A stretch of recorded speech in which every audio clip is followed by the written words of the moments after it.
تو عزیزان گرامی، غور طلب بات یہ ہے کہ یہ دین کا مسئلہ ہے، ہم اس کے اندر جو اہل بیت کو ہم نے اپنا رہبر بنایا ہے وہ اس لیے بنایا ہے کہ اہل بیت کے علم کے اوپر ہمیں اعتبار ہے۔ بقیہ ہم یہ نہیں کہتے کہ کسی کے پاس علم کم ہے یا زیادہ ہے، ہمیں کسی کے اوپر یہ کمنٹ کرنے کا حق نہیں ہے۔ لیکن یہ ضرور ہے کہ رسول کے بعد تمام صحابہ کرام کو مجتہد کا درجہ دے دیا گیا ہے۔ ہمیں اس سے بحث نہیں ہے کہ ان کا احترام نہ کیا جائے، ہمیں لفظ مجتہد سے اختلاف ہے۔ مجتہد ہونا ایک سرٹن علم کا معیار ہے جس کو ظاہر کرتا ہے، سمجھے آپ، وہ مجتہد ہوتا ہے۔ صحابیت کا ڈیفینیشن یہ ہے کہ جو رسول اللہ کو ایک دفعہ حالت اسلام میں دیکھ لے، زیارت کر لے، اور ایک نماز بھی حضور کے پیچھے پڑھ لے، وہ صحابی ہے۔ پوری لائف میں حالت اسلام میں یہ شرط ہے، ورنہ ابو جہل نے سینکڑوں دفعہ دیکھا، ابو لہب نے لاکھوں دفعہ دیکھا، وہ نہیں۔ حالت اسلام میں جو رسول کی ایک دفعہ زیارت کرے اور ایک نماز بھی آپ کے پیچھے پڑھے، وہ صحابی ہے۔ ایک شخص 12:30 بجے دن میں آیا، انہوں نے رسول اللہ سے مصافحہ کیا، ہاتھ چومے، بس میں آ کے بیٹھا، جمال اقدس کی زیارت کی۔ 1 بجے وہاں اذان ہوئی مسجد میں، انہوں نے نماز پڑھی، نماز پڑھ کے اس نے پھر مصافحہ کیا، کہا یا رسول اللہ بہت دور سے آیا ہوں اور بہت دور ابھی جانا ہے، آپ کی زیارت کے لیے ادھر سے ہوتا ہوا چلا گیا۔ یہ شخص صحابی ہو گیا۔ خدا کی قسم ممبر پہ کہہ رہا ہوں، مجھے اس پر کوئی اعتراض نہیں ہے کہ آپ اس کا احترام کریں۔ اگر وہ آدمی یہاں آ جائیں، وہ بزرگ جنہوں نے رسول کی زیارت کی ہے اور نماز پڑھی ہے، تو سب کو تعظیم کے لیے اٹھنا چاہیے، اس لیے کہ ہم میں سے کسی نے حضور کی زیارت نہیں کی ہے، انہوں نے کی ہے۔ لیکن اگر ایسے ایک بزرگ آ جائیں ان کی موجودگی میں جنہوں نے 10 دفعہ رسول کی زیارت کی ہو، تو ان کو تعظیم کے لیے اٹھنا چاہیے۔ اور اگر ایسے بزرگ آ جائیں جنہوں نے 100 دفعہ رسول کی زیارت کی ہو، تو ان کو اٹھنا چاہیے۔ اور اگر ایسے بزرگ آ جائیں جنہوں نے 1000 دفعہ کی ہو، تو 100 دفعہ والے کو اٹھنا چاہیے۔ اور ایسے آ جائیں جنہوں نے ہزاروں دفعہ کی ہو، تو 1000 دفعہ والے کو اٹھنا چاہیے۔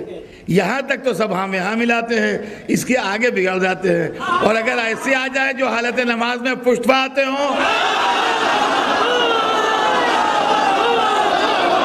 صلوات بھیجتے ہیں محمد۔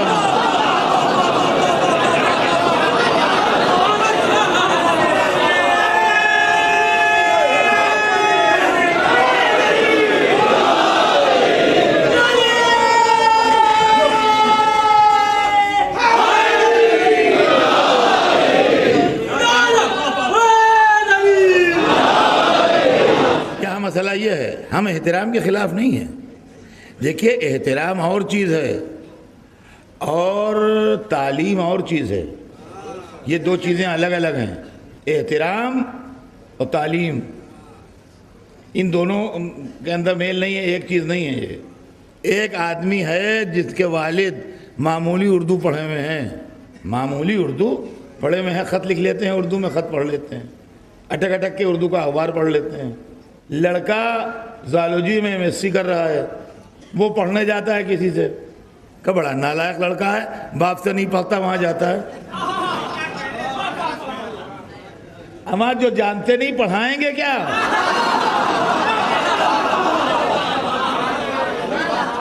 رہ گیا باپ کا احترام کرنا چاہیے، تو باپ کا احترام فرض ہے، اس کا ادب کرے، مگر زالوجی کا اسٹوڈنٹ پڑھے گا کیا اس سے؟ مجھے انصاف سے بتائیے، تو پڑھنے تو کہیں اور جائے گا۔ البتہ احترام اسے اپنے باپ کا کرنا چاہیے۔ بھئی یہی ہم بھی کہتے ہیں کہ صحابہ کرام کے احترام میں فرق نہ لائیے، مگر پڑھیے اہل بیت سے۔